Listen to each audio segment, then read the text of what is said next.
The handling collection is a set of objects that we have commissioned or asked people to make for us. They're often made by different experts, and they are exact replicas as close as possible to what we see in the cases at the museum. So the thing about the handling collection that I really like is when you're talking to people and you have something to hold and to touch, and you see them their face lights up and they're asking you questions, and you automatically have a conversation. When I'm talking to people and using replica artifacts, the physicality, the materiality, the sound, the touch, there's some objects that people just connect with in a very kind of immediate way.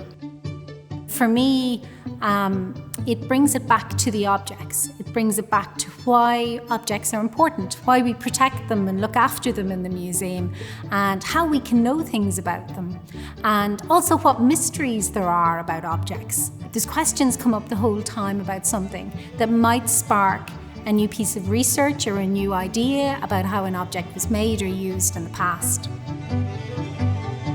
People are fascinated to see what happens when your shoe wears out. I inflicted these shoes on my unfortunate daughter when she was working in the Heritage Park in Ferry Carrick, and that's the result of approximately 8 weeks everyday use of a shoe. The great thing about the handling collection as well is you're showing the skills and knowledge that people had thousands of years ago.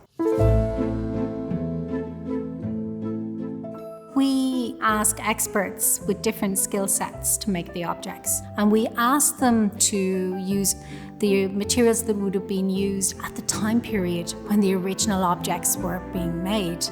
We ask them to document what they're doing as well. I was very surprised at how quickly you need to work to produce a bead. They're all individually handworked, they're not in a mould.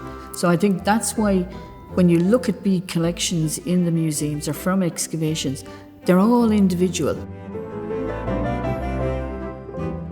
We have the Ardagh chalice at the National Museum of Ireland Archaeology, and one of the things we were curious about was the metalworking process.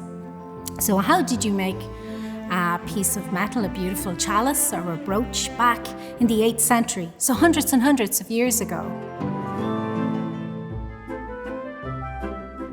So we have a dedicated workshop space here at the National Museum of Ireland Archaeology, and my colleagues Tricia and Matthew and myself would do a setup for many different events here at the museum.